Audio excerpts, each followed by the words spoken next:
नमस्कार दोस्तों, मैं आपका ज्योतिष मित्र दुर्गेश मिश्रा आपका अपने चैनल एस्ट्रो लाइफ में हार्दिक स्वागत करता हूं।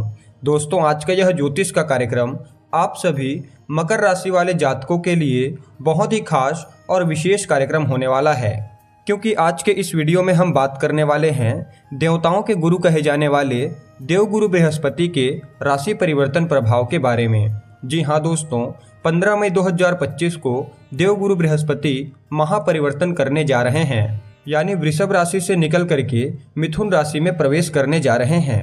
तो देवगुरु बृहस्पति का मिथुन राशि में गोचर करना आप सभी मकर राशि वाले जातकों पर इसका क्या प्रभाव पड़ेगा, बृहस्पति कहाँ कहाँ पर आपको शुभ फल प्रदान करेंगे, तो कहाँ कहाँ पर आपको सावधानियां रखने की आवश्यकता पड़ेगी और किस प्रकार आपके जीवन में एक नए अध्याय की शुरुआत होगी, इस वीडियो में सभी टॉपिक पर चर्चा करेंगे।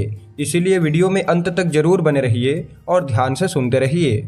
और अगर आप अपने जन्म कुंडली पर हमसे परामर्श लेना चाहते हैं, अपने जन्म कुंडली का विश्लेषण करवाना चाहते हैं, तो वीडियो के अंदर और डिस्क्रिप्शन बॉक्स में आपको हमारा नंबर मिल जाएगा। आप डायरेक्ट फ़ोन कॉल के थ्रू या फिर व्हाट्सएप के माध्यम से अपॉइंटमेंट लेकर के हमसे परामर्श ले सकते हैं। तो आइए अब बात करते हैं देवगुरु बृहस्पति के राशि परिवर्तन से आप सभी मकर राशि वाले जातकों पर इसका क्या प्रभाव पड़ेगा। तो दोस्तों, कौन है बृहस्पति? धर्म, ज्ञान, संतान तथा सुख समृद्धि के मूल कारक ग्रह बृहस्पति को कहा जाता तो दोस्तों, कौन है बृहस्पति? धर्म, संतान तथा सुख समृद्धि और ज्ञान के मूल कारक ग्रह माने जाते हैं।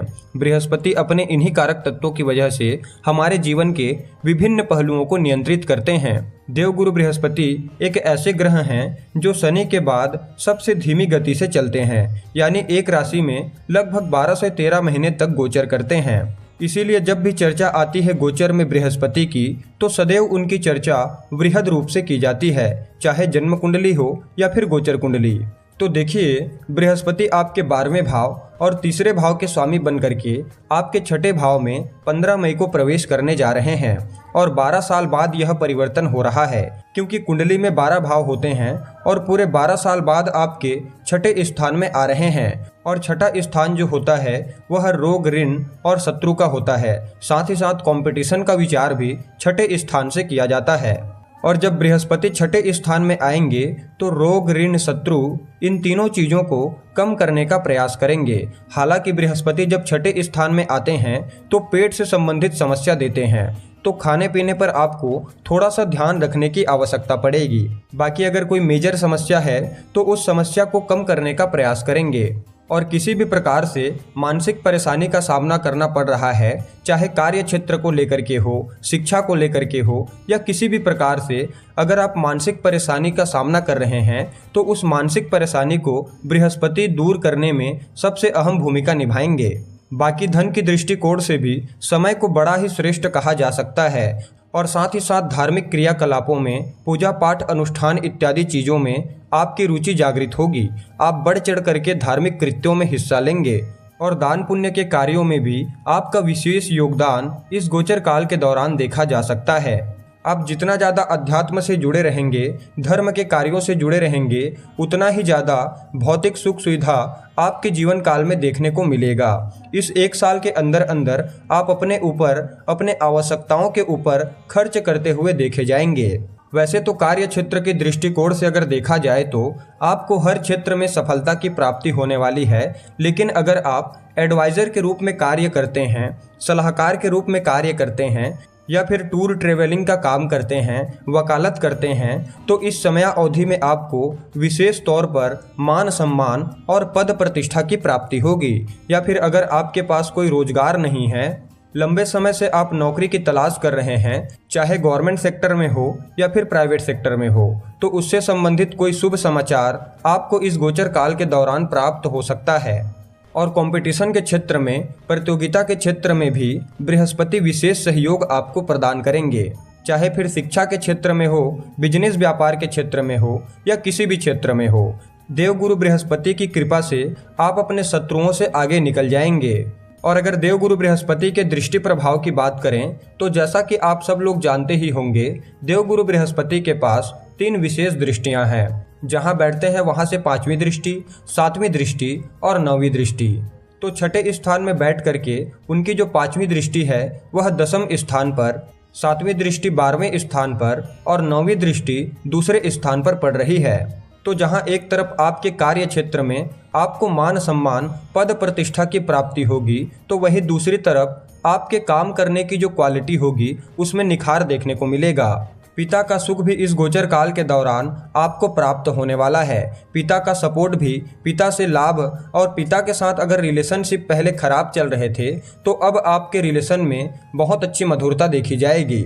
बाकी धन को लेकर के कहीं कोई चिंता बनी हुई थी, चाहे धन आगमन को लेकर के हो या फिर धन संचित को लेकर के हो, बृहस्पति धन से संबंधित तमाम प्रकार के प्रॉब्लम को दूर करने का काम करेंगे, क्योंकि बृहस्पति को धन का कारक ग्रह भी माना जाता है और उनकी जो 9वीं दृष्टि है वह दूसरे स्थान पर भी पड़ेगी।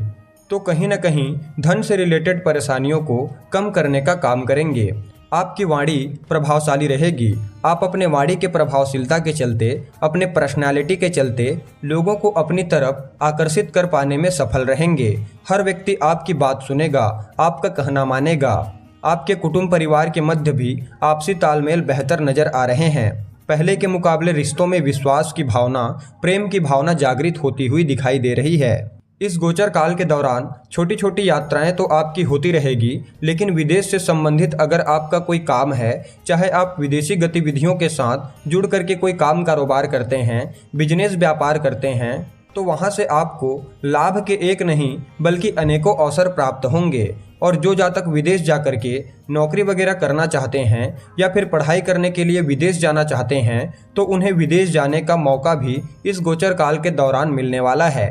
यानी कुल मिलाकर के देखा जाए तो देवगुरु बृहस्पति का मिथुन राशि में गोचर करना आप सभी मकर राशि वाले जातकों के लिए बड़ा ही श्रेष्ठ दिखाई दे रहा है, क्योंकि अभी आपको शनि की 7.5 भी समाप्त हो गई है। तो कहीं न कहीं सफलता के रास्ते आपके लिए खुलते हुए दिखाई दे रहे हैं।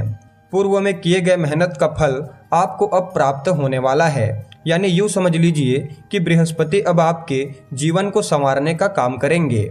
लेकिन फिर भी आपको क्या उपाय करना चाहिए, तो नियमित रूप से भगवान विष्णु जी के मंदिर जाकर के उनका दर्शन करना प्रारंभ कर दीजिए। भगवान श्री कृष्ण जी के मंदिर जाइए, उनका दर्शन करिए और रोजाना विष्णु सहस्त्र नाम का पाठ करिए और हो सके तो जरूरतमंद लोगों की सहायता करिए।